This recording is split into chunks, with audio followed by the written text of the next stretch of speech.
कर्म का फल सबको मिलता है। बेटा बनकर, बेटी बनकर, दामाद बनकर और बहू बनकर कौन आता है जिसका तुम्हारे कर्मों के साथ लेना देना होता है। लेना देना नहीं होगा तो नहीं आएगा। एक फौजी था, उसके माँ नहीं, बाप नहीं, उसकी शादी नहीं, बच्चे नहीं, भाई नहीं, बहन नहीं, अकेला ही कमा कमा के फौज में जमा करते जा रहा था।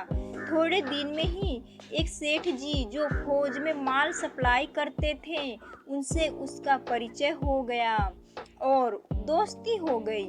सेठ जी ने कहा, जो तुम्हारे पास पैसा है उतने के ही उतने पड़े हैं, तुम मुझे दे दो, मैं कारोबार में लगा दूं तो पैसे से पैसा बढ़ जाएगा, इसलिए तुम दे दो। फौजी ने सेठ जी को पैसा दे दिया। कारोबार उनका चमक गया, खूब कमाई होने लगी, कारोबार बढ़ गया। थोड़े ही दिन में लड़ाई लगे गई। फौजी घोड़े पर चढ़कर लड़ाई करने लगे। घोड़ी इतनी बदतमीज थी कि जितना लगाम खींचे उतना ही तेज भागे। खींचते खींचते उसके गलफड़ तक कट गए, लेकिन वह दौड़कर दुश्मनों के गोल में जाकर खड़ी हो गई। दुश्मनों ने वार किया, फौजी भी मर गया, घोड़ी भी मर गई। अब सेठ जी को मालूम हुआ कि फौजी मर गया तो सेठ जी बहुत खुश हुए कि उसका कोई वारिस तो नहीं है। अब यह पैसा देना किसको है? अब मेरे पास पैसा भी हो गया, कारोबार भी चमक गया, लेने वाला भी कोई नहीं रहा। अब सेठ जी बहुत खुश हुए। तब तक कुछ दिन के बाद सेठ जी के घर में एक लड़का पैदा हुआ। तब तो सेठ जी और खुश हुए कि भगवान की बड़ी दया है, पैसा भी हो गया, कारोबार भी हो गया, लड़का भी हो गया, लेने वाला भी मर गया। सेठ जी बहुत खुश। वह लड़का होशियार था, पढ़ने में समझदार था। सेठ जी ने पढ़ाया लिखाया। जब वह पढ़ लिख कर बड़ा हो गया तब सोचा कि यह कारोबार संभाल लेगा, चलो अब इसकी शादी कर दे। शादी करते हैं। घर में आ गई बहू रानी, दुल्हन आ गई। उसने सोचा कि बच्चे की शादी हो गई, अब कारोबार संभाल लेगा। लेकिन कुछ ही दिन के बाद बच्चे की तबीयत खराब हो गई। अब सेठ जी डॉक्टर के पास, हकीम के पास, वैद्य के पास दौड़ रहे हैं। वैद्य की दौड़ रहे हैं, दवा खिला रहे हैं, दवा असर नहीं हो रही है, बीमारी बढ़ती जा रही है, पैसा बर्बाद हो रहा है और बीमारी बढ़ती ही जा रही है, रोग कट नहीं रहा है, खूब पैसा लग रहा है।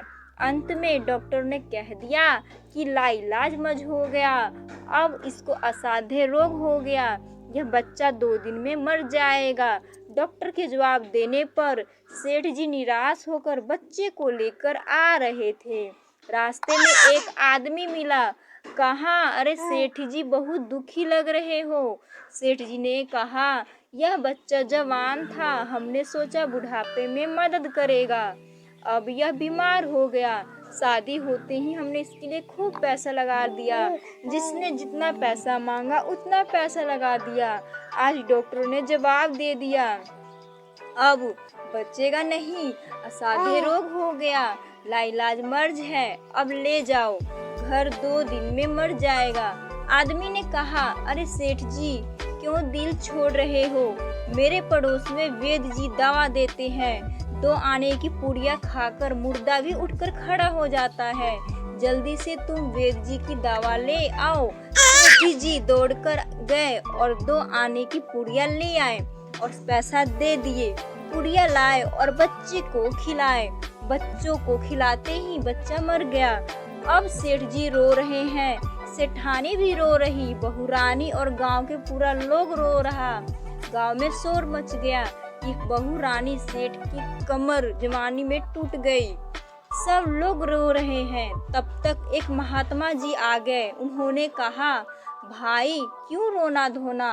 लोग बोले, इस सेठ का एक ही जवान लड़का था, वो मर गया, इसीलिए सब लोग रो रहे हैं, सब दुखी हो रहे हैं। महात्मा बोले, सेठ जी रोना क्यों? सेठ महात्मा, जिसका जवान बेटा मर जाए वो रोएगा नहीं तो क्या करेगा? महात्मा, तो सेठ, कारोबार के लिए पैसा मिला तो था, तो खुशी तो थी। महात्मा, अरे उस दिन तो आपके खुशी का ठिकाना नहीं था। सेठ, किस दिन?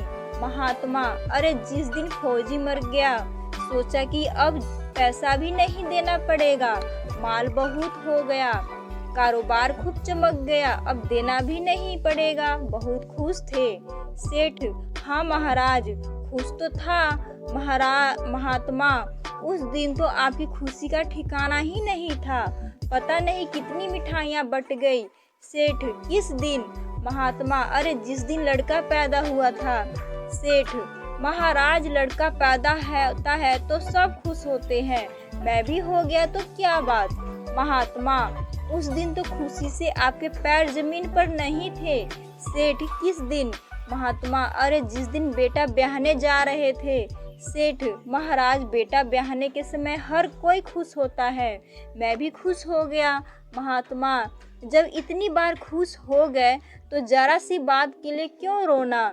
सेठ, महाराज, ये जरा सी बात है, जवान बेटा मर गया है, जरा सी बात है। महात्मा, अरे सेठ जी, वही फौजी बेटा बनकर पैसा लेने के लिए आया था, पढ़ने में, लिखने में, श्रृंगार में, पहनने में, शौक में जितना लगाया था ले गया, शादी ब्याह सब में लग गया, ब्याज दर ब्याज लगवाकर डॉक्टरों को दिलवा दिया, अब 2 आने बच्चे पैसे बच गए, वो भी वेद जी को दिलवा दिया और पुड़िया खाकर चल दिया, अब कर्मों का लेन देन पूरा हुआ।